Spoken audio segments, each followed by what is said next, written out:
ఆంధ్రప్రభ ఈ ఆంధ్రప్రభ సాంప్రదాయ ప్రధాన పత్రిక. సాంప్రదాయం ప్రధాన అంశాలు ఏంది? రాష్ట్ర రాజకీయాలు, కేంద్ర రాష్ట్ర సంబంధాలు, అభివృద్ధి కథనాలు. ఇవే ఇక సామాజిక కోణం లేదు అంతే. పక్షపాతం ఉందంటే మొత్తం అగ్రవర్ణం గురించే ఉందట. నేరేటివ్ అంతా అగ్రవర్ణ నేరేటివ్. సామాజిక అసమానతలపై మౌనంగా ఉందట. సామాజికంగా ఉన్న అసమానతలు ఉన్నాయి కదా, వాటిపైన ఈ పత్రిక మౌనంగా ఉందట, సైలెంట్ గా ఉందట. సప్పుడు తెలిసినా కూడా సప్పుడు చేస్తలేదట. ఎందుకు?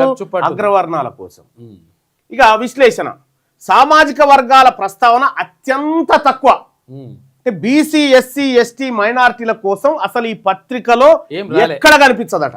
ఆంధ్రప్రభ దినపత్రికలో ఏమీ కనిపించదట.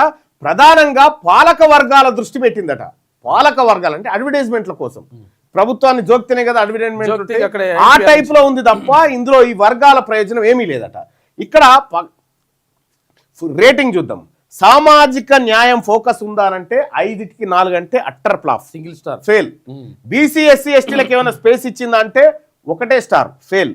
ప్రభుత్వాన్ని విమర్శిస్తుందంటే ఆడ కూడా ఫెయిల్. మొత్తంగా ఈ పత్రిక కంప్లీట్ గా ఫెయిల్ అయినట్టుగా కనిపిస్తా ఉంది. ఆంధ్రప్రభ అత్యంత వరస్ట్ పత్రికగా ఉంది.